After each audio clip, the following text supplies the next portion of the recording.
Friends, आज के video में हम सिर्फ और सिर्फ यही समझने वाले हैं कि कल यानी कि वेडनेसडे को मार्केट किस तरीके से बिहेव कर सकता है।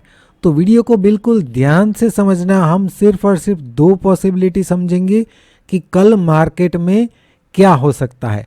उससे पहले यहाँ पे ये देख लेते हैं कि पिछले वीडियो में हमने क्या डिस्कस किया था। पिछले वीडियो में हमने देखा था कि यहाँ से 1, 2 और ये 3 कंप्लीट हुए हैं और 4 की रिट्रेसमेंट रेंज हमने निकाली थी 23 to 38%।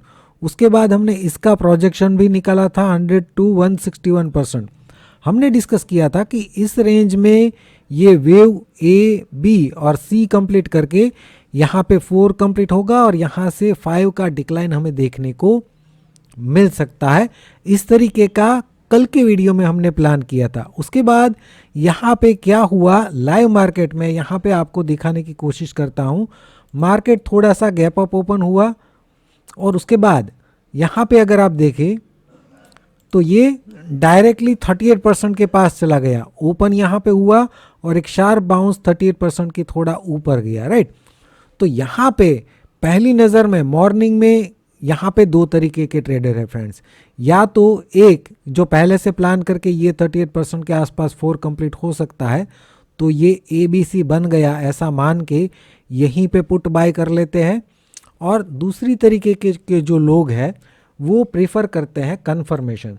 तो वो लोग यहाँ पे क्या करेंगे, वेव सी का जो बाउंस है उसका रिट्रेसमेंट निकालेंगे 23 to 38%। यहाँ पे ये वाला प्रोजेक्शन मैं हटा देता हूँ ताकि क्लैरिटी आ जाए, राइट।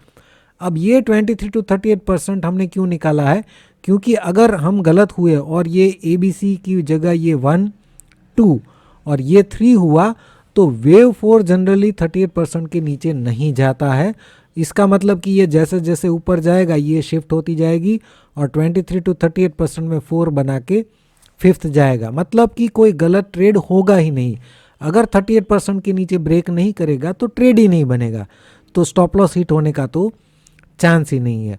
और कुछ ट्रेडर्स जो है वो मेरे जैसे है जो यहीं पे 38% पे बाय करने का प्रीफर करते हैं और यहाँ पे इसके कुछ पॉइंट ऊपर स्टॉप लॉस रखने का प्रीफर करते हैं, राइट। तो यहाँ पे किसी ने कंफर्मेशन का वेट किया 38% को ब्रेक करे तो उसके बाद कंफर्म होगा कि 4 कंप्लीट हो चुका है, या किसी ने यहाँ पे पुट लेके कुछ ऊपर पॉइंट्स के स्टॉप लॉस रख दिए होंगे। उसके बाद हुआ क्या, वो एक बार फिर से प्ले कर लेते हैं। यहाँ पे अगर आप देखें तो मार्केट उसके बाद थोड़ा सा नीचे आया 23 to 38% में। फिर वहाँ से हमें एक वापस बाउंस देखने को मिला, जो बाउंस धीरे धीरे स्लो पेस में ऊपर गया और उसके बाद वहाँ पे एक हाई बना के सडनली वहाँ से एक फॉल हुआ, जिस फॉल में 38% जो है वो ब्रेक हो गया, राइट। तो अब जो लोगों ने यहाँ पे ही पुट बाय किया होगा उन लोगों के पास या तो उनका स्टॉप लॉस हिट हुआ होगा या फिर नहीं हुआ होगा।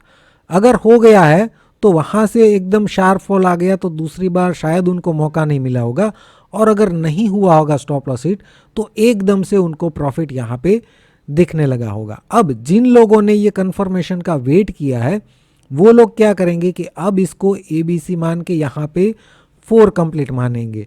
उसके बाद जैसे ही ये इम्पल्सिव डिक्लाइन पूरा होगा, वहाँ पे मैं क्या समझाता हूँ कि जैसे ही इम्पल्सिव डिक्लाइन 38% को ब्रेक करे उसके बाद करेक्टिव बाउंस करता है, तो करेक्टिव बाउंस में 50-61% के आसपास शॉर्ट का प्लान कीजिए और इसको रखिए अपना स्टॉप लॉस, राइट।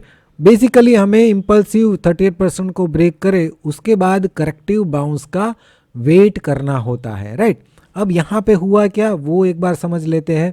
जैसे ही ये इम्पल्स ख़त्म होगा नीचे की तरफ, हम ऊपर एक करेक्टिव बाउंस का वेट करेंगे, राइट।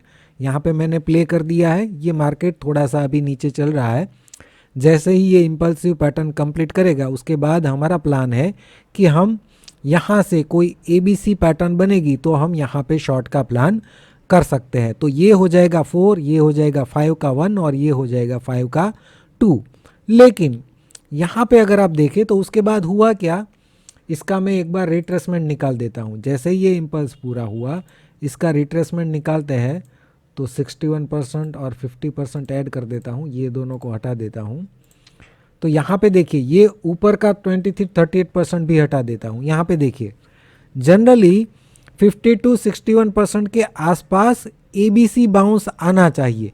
अगर करेक्टिव बाउंस लगता है तो यहाँ पे हम शॉर्ट का प्लान करते हैं और इसको रखते हैं स्टॉप लॉस। लेकिन यहाँ पे एक शार्प बाउंस आ गया जो हमें यहाँ पे जो 38% के टूटने का वेट कर रहे थे उनको यहाँ पे कॉन्फिडेंस नहीं देगा कि वो यहाँ पे शॉर्ट करे, क्योंकि रिकवरी ही शार्प आई है, करेक्टिव बाउंस नहीं आया है, राइट। तो यहाँ पे सेलिंग का कॉन्फिडेंस आया नहीं होगा। उसके बाद अगर कोई ये मानता है कि ये हमारा 1 है, ये इरेग्युलर करेक्शन 2 है जिसमें सी शार्प होता है, राइट, तो उस केस में हो सकता है कि ये 1 हो और ये 2 हो।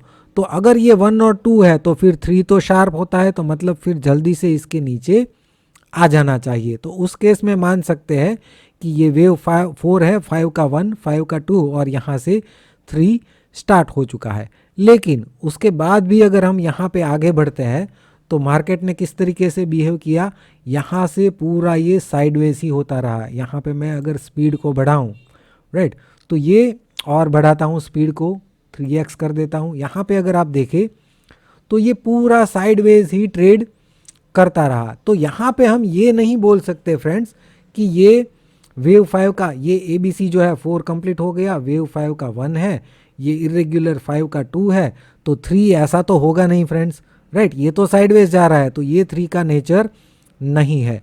इसका मतलब कि यहाँ पे अगर 4 है तो ये वेव 5 का 1 नहीं हो सकता, और अगर ये 1 है तो ये 2 नहीं हो सकता। हो सकता है कि 2 अभी भी चल रहा हो, इस तरीके से ये 2 का सिर्फ A हो, 2 का B हो और 2 का C बन के फिर ये डिक्लाइन करे, या फिर यहाँ पे 4 ही ख़त्म ना हुआ हो, अभी भी ये ABC, उसके बाद ये डिक्लाइन जो है वो X और ये ABC, इस तरीके से 4 यहाँ पे कंप्लीट हो, राइट।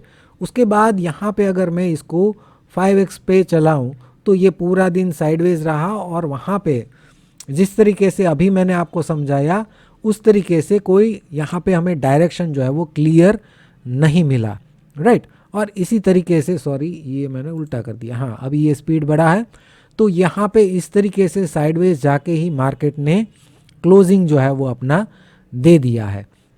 अब ये तो हमने समझ लिया कि आज कोई ट्रेड बनता तो किस तरीके से बन सकता था, लेकिन जैसा हमने समझा यहाँ पे कोई क्लियर ट्रेड का इंडिकेशन हमें नहीं मिला। तो अब क्या हो सकता है, जैसा कि अभी मैंने आपको समझाया, 2 ही पॉसिबिलिटी है। अगर यहाँ पे 4 कंप्लीट हो चुका है तो ये वेव 5 का 1 हो, तो वेव 5 का 2 यहाँ पे नहीं हो सकता, क्योंकि अगर ये 1 और 2 है, ये हाई है इसलिए बोल रहा हूँ, तो यहाँ से ये 3 का नेचर ही नहीं है, राइट। तो मतलब अगर ये 5 का 1 है तो 2 अभी भी चल रहा है, जिसमें ये 2 का A हो सकता है, 2 का B चल रहा हो जो यहाँ पे इसके आसपास आए और B बनाए और फिर हाई के पास जाए और C बनाए और यहाँ पे 2 बनाए हाई को ब्रेक किए बिना, तो वहाँ पे 2 बना के 5 का 3 इस तरीके से जा सकता है। लेकिन अगर ये यहीं से बाउंस कर देता है तो फिर तो ये इसका 100 to 123% ये हाई को ब्रेक कर देगा। इसका मतलब कि ये बाउंस फिर से ABC बन सकता है। तो उस केस में ये पहला बाउंस जो है वो हो जाएगा हमारा W, ये हो जाएगा X, ये डिक्लाइन, और ये ABC ये हो जाएगा हमारा Y, राइट। और यहाँ पे वेव 4 कंप्लीट होगा। तो कुल मिला के हमने ये समझा है कि या तो मार्केट थोड़ा नीचे जाके हाई को ब्रेक किए बिना डिक्लाइन कर दे, या फिर यहीं से ये इस रेंज में आए और यहाँ से 4 कंप्लीट करके डिक्लाइन करे, राइट। अगर इसके ऊपर ट्रेड करता है 23,847 के ऊपर, क्योंकि जनरली वेव सी जो है 123% के ऊपर नहीं जाता है, लेकिन यहाँ पे ये कभी कभी जाता है। 38% को वेव 4 ऑलरेडी ब्रेक कर चुका है, तो और कितना हम वेव 4 को एक्सटेंडेड मानेंगे, राइट। इसलिए अगर 4 ही है तो इस रेंज के ज़्यादा ऊपर नहीं जाना चाहिए। तो हमारे पास प्लान रेडी है। अगर ये नीचे इसके आसपास आके यहाँ से इसके आसपास से डिक्लाइन करता है तो ये वेव 5 का 1 और 2 बना के 3 डिक्लाइन कर सकता है।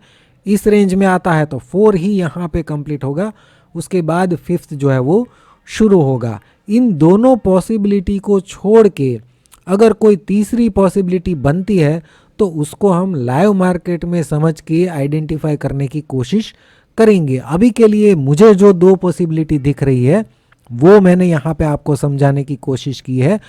अगर मेरी कोशिश अच्छी लगी है तो लाइक और शेयर ज़रूर कीजिए फ्रेंड्स। वीडियो देखने के लिए आपका बहुत बहुत शुक्रिया, धन्यवाद।